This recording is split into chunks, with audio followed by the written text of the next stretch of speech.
नमस्कार मित्रों, मैं एसवी भारद्वाज आपका पुनः स्वागत करता हूं। दोस्तों, हमने लास्ट वीडियो में बात की थी बुध और शुक्र के राशि परिवर्तन की। बुध का राशि परिवर्तन दोस्तों 3 फरवरी को हुआ था। बुध के कारण विपरीत राजयोग बनता है आपकी कुंडली में, आपके लगन राशि के लिए। दोस्तों, अगर आपको अपना लगन मालूम है तो ये चर्चा लगन पर भी आधारित रहेगी। और 6 तारीख को शुक्र का भी राशि परिवर्तन हुआ था, जिसकी चर्चा हमने पिछले वीडियो में की थी। अगर आपने नहीं देखी तो उसका लिंक मैं नीचे दिए देता हूँ। आज हम बात करने वाले हैं सूर्य के राशि परिवर्तन की, और ये जो पंचग्रही राजयोग बनेगा उसकी बात करेंगे। सूर्य दोस्तों 13 फरवरी से राशि परिवर्तन करने वाले हैं और शुक्र, राहु, बुध के साथ युति बनाएंगे तो 4 ग्रह आपके अष्टम भाव में हो जाएंगे। देवगुरु बृहस्पति की भी दृष्टि है, यूँ तो इन चारों ग्रहों के ऊपर रहेगी, और केतु की दृष्टि भी आप इसमें ऐड कर सकते हैं। तो तकरीबन 6 ग्रहों का प्रभाव हो जाएगा 13 तारीख से। परंतु मंगल की स्थिति अगर देखें, जो कि हमने अष्टम भाव में दिखाई है, ये मंगल 23 फरवरी से यहाँ पर आएगा, जो पंचग्रही राजयोग को बनाने वाला है। और गुरु से एस्पेक्ट, केतु से एस्पेक्ट होने के नाते 7 ग्रहों का प्रभाव, तो lot of planetary energy will be there अष्टम भाव के ऊपर। अष्टम भाव के ऊपर इतनी सारी एनर्जी हो तो कहाँ से आपको सफलता मिल सकती है, कहाँ से सुखद समाचार मिल सकता है, इसके ऊपर तो बात करेंगे। परंतु आपको बता दें, अष्टम भाव त्रिक भाव होता है, पाताल का भाव कहते हैं।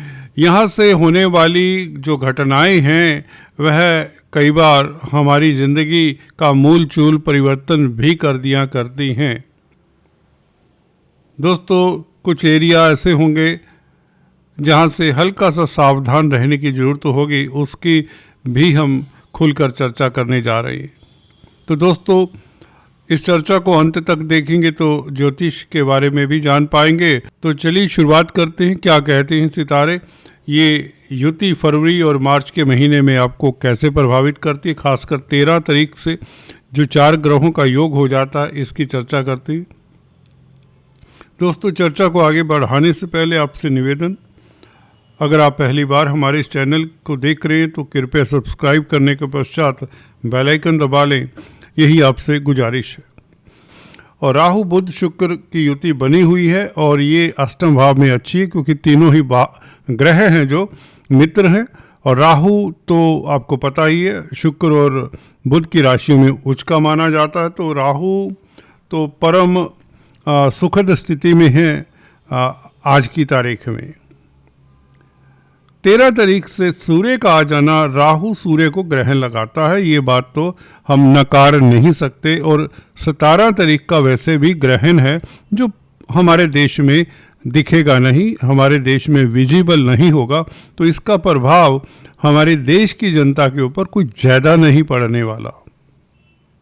हाँ, राहु सूर्य को प्रभावित करते हैं, तो सूर्य के जो कारकत्व हैं, सूर्य जिन बातों का सिग्निफिकेंस देता है, जिनको इंडिकेट करता है, जिन बातों को, जिन एरियाज़ को, वह प्रभावित तो होंगे। क्या हो सकते हैं दोस्तों? सूर्य दोस्तों आत्मा के कारक हैं, पिता के कारक हैं, शासन सत्ता के, राजनीति के कारक हैं। तो जो लोग राजनीति में हैं उन्हें थोड़ा सतर्क रहना चाहिए। शासन सत्ता से जुड़े हुए लोगों को थोड़ा सा ध्यान देना चाहिए।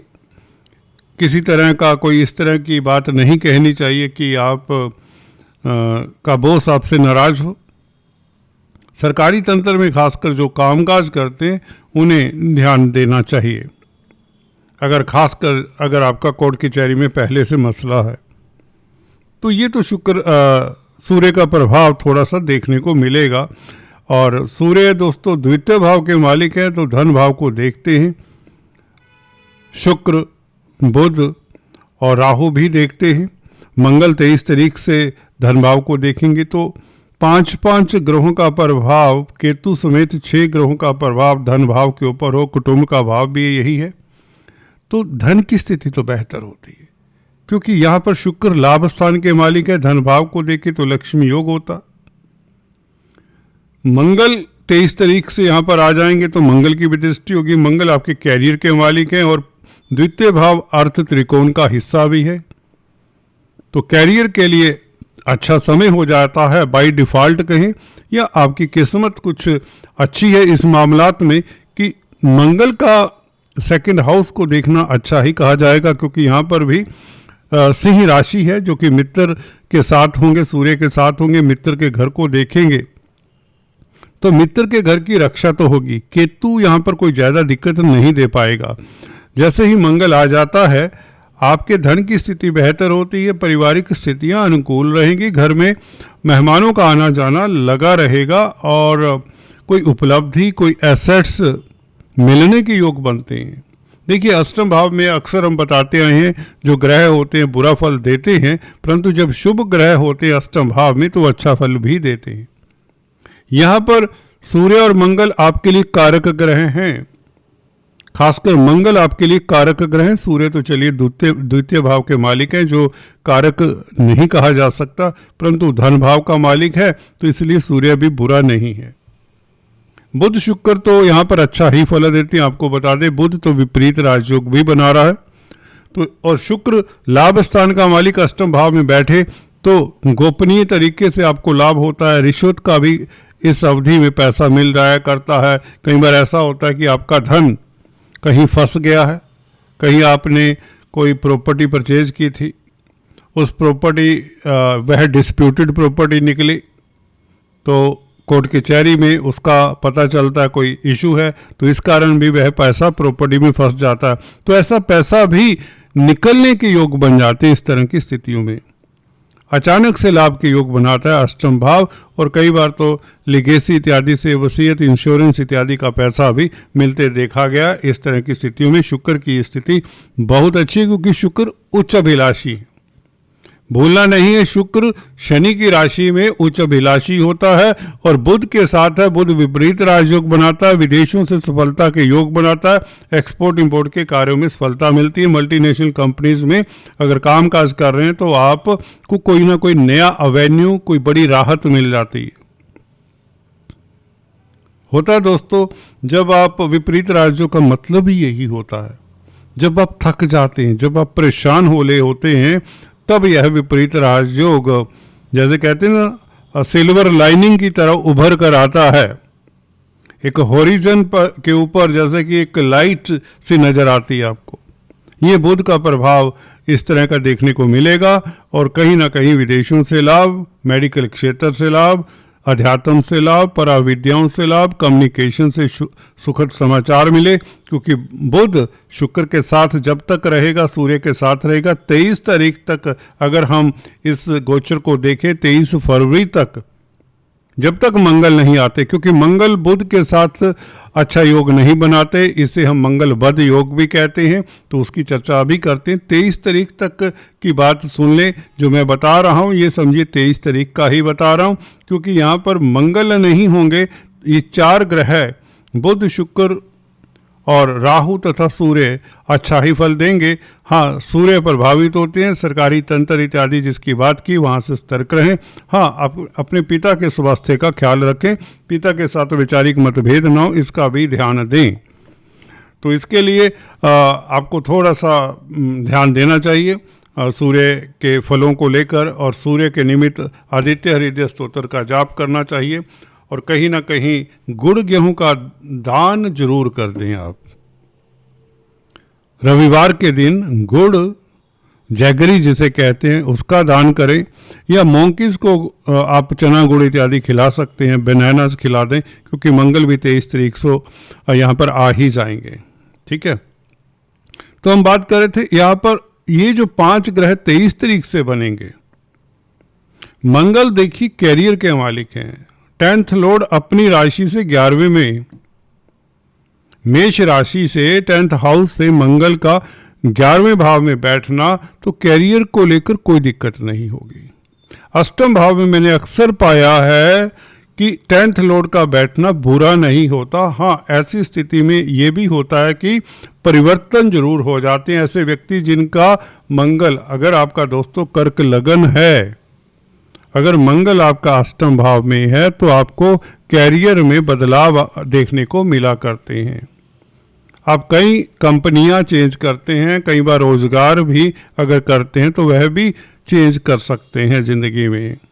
तो उसके लिए मंगल को स्ट्रोंग बनाते रहें, परंतु लाभ होता है क्योंकि लाभ स्थान में है 10th हाउस से, कैरियर के हाउस से जिसका मालिक है मंगल, वहां से ये लाभ स्थान पड़ा, 11वां भाव पड़ा अष्टम भाव। तो अष्टम भाव में बैठा हुआ मंगल बुरा नहीं है। हाँ, परंतु पंचम भाव का भी मालिक है, पंचम भाव का मालिक अष्टम में बैठे तो ये इतना अच्छा नहीं है। फिर भी अष्टम भाव से अचानक से होने वाली गतिविधियां देखी जाती हैं, क्योंकि धनेश के साथ है मंगल, सूर्य धनेश है, लाभेश शुक्र हैं, तो ये लक्ष्मी योग अष्टम भाव में बनता है। 10th Lord, 11th Lord, 2nd Lord, 5th Lord, 4th Lord, ये अच्छा है। खासकर स्पेकुलेशन से लाभ हो सकता है, अचानक से जब ना उम्मीद हो जाते हैं। ना उम्मीद इसलिए विपरीत राजयोग है, कष्ट दिए हैं इसने काफ़ी जातकों को।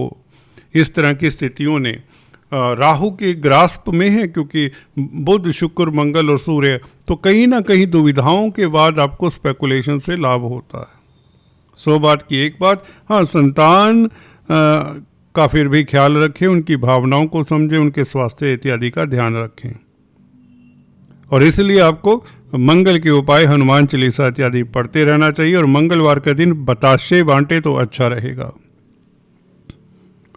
हनुमान चालीसा का जाप करना, सुनना बहुत अच्छा रहता है, आपको पीस ऑफ माइंड देता है, आपकी सूक्ष्म बुद्धि पॉजिटिव रहती है, आप निर्णायक रहेंगे। हालांकि चलिए, बुध के साथ है तो बुध प्रभावित जरूर होता है। बुध बुद्धि का कारक है, कम्युनिकेशन का कारक है, तो थोड़ा सा सतर्क रहें, बुध के उपाय करते रहें।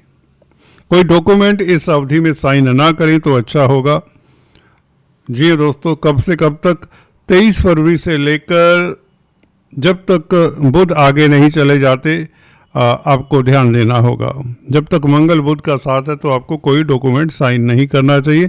ये मार्च का महीना भी मुझे लगता बन जाएगा, तो मार्च के महीने में न्यू कॉन्ट्रैक्ट साइन ना करें, कोई कमिटमेंट ना करें। अदरवाइज धन के लिए जैसे कि बता स्थितियाँ अच्छी हैं, लाभ के लिए अच्छी हैं, विदेशी कामकाज के लिए अच्छी। गुरु की दृष्टि कहीं ना कहीं आपके लिए बड़ा बाम का कार्य करती है। गुरु का प्रभाव जहाँ भी पड़ जाता है उस भाव से हम दुखद विचार नहीं करते, दुखद घटनाओं का विचार नहीं किया जाता। गुरु 12वें भाव से अपनी नवम दृष्टि से अष्टम भाव को देखता है, सभी ग्रहों को देखता है, तो कहीं ना कहीं विदेशी कामकाज में लाभ, लंबी यात्रा के योग, तीर्थाटन के योग और भाग्य आपका साथ देता है। गोपनीय कष्ट दूर होते हैं, गोपनीय कार्यों में सफलता मिलती है। इंश्योरेंस, वसीयत इत्यादि का पैसा मिल जाए, बैंकिंग प्रणाली से लाभ हो जाए, और कहीं ना कहीं शेयर मार्केट से भी स्थितियां अनुकूल करता है। परंतु याद रहे ये 23 तारीख के पश्चात ही होगा जब मंगल भी यहाँ पर आ जाएगा। मंगल क्योंकि पंचमेश हैं और शुक्र लाभेश हैं, धनेश सूर्य हैं, ये प्रभावित अगर गुरु से हों जो 9th लॉर्ड है, 9th 10th Lord, 11th Lord, इनका संबंध हो जाता है अष्टम भाव में। 9th लॉर्ड हैं गुरु, 10th लॉर्ड हैं मंगल, 11th लॉर्ड हैं शुक्र और धनेश हैं सूर्य। तो धनेश 9th 10th 11th लॉर्ड का संबंध अष्टम भाव में हो रहा है, तो अष्टम भाव पाताल के भाव से या गोपनीय कार्यों से, रिश्वत के 2 नंबर के कार्यों से भी लाभ होता है। आपकी जो गूढ़ योजना है वह सफल होती है, पराविद्याओं से लाभ होता है और तीर्थाटन से लाभ होता है, धर्म कर्म के कामों से लाभ होता है। और अगर आप का कोई इंश्योरेंस मैच्योर हो चुका है तो उसके कोई एफडी भूली बिसरी आपकी मैच्योर हो सकती है। कई बार होता है जिस पैसे के ऊपर आपका हक नहीं होता उस तरह का लाखों करोड़ों रुपए भी आपको जायदाद के रूप में मिल जाते हैं। कोई आपका संगी साथी आपके नाम जायदाद छोड़कर वसीयत करके विदेश चला जाता है या प्रभु को प्यारा हो जाता है। इस तरह की स्थितियाँ इस तरह के योगों में बना करती हैं। तो यहाँ पर नेगेटिव फल कोई ज़्यादा नहीं है, कोई ऐसी स्थिति मैं नहीं देखता कि आपको ज़्यादा दिक्कत हो। हाँ, सरकारी तंत्र में कामकाज करते हैं, कोर्ट कचहरी में मसला है तो बी केयरफुल। प्रतिद्वंदी यदा कदा थोड़ी सी परेशानी दे सकते हैं। हेल्थ का ज़रूर ख्याल रखें। अगर आप सीनियर सिटीजन्स हैं, खासकर अपने रेगुलर चेकअप के ऊपर ज़रूर फोकस किया करें इस तरह के योगों में। अगर आपको हार्ट डिजीज़ है, ब्लड प्रेशर है, तो अपने चेकअप्स वगैरह अप टू डेट ज़रूर कर लें और नियमित व्यायाम करें, एक्सरसाइज करें। इससे हेल्थ रिलेटेड प्रॉब्लम्स बढ़ेंगी नहीं। आज इतना है दोस्तों। Please do subscribe, like and share. Thanks for watching this video. God bless you all.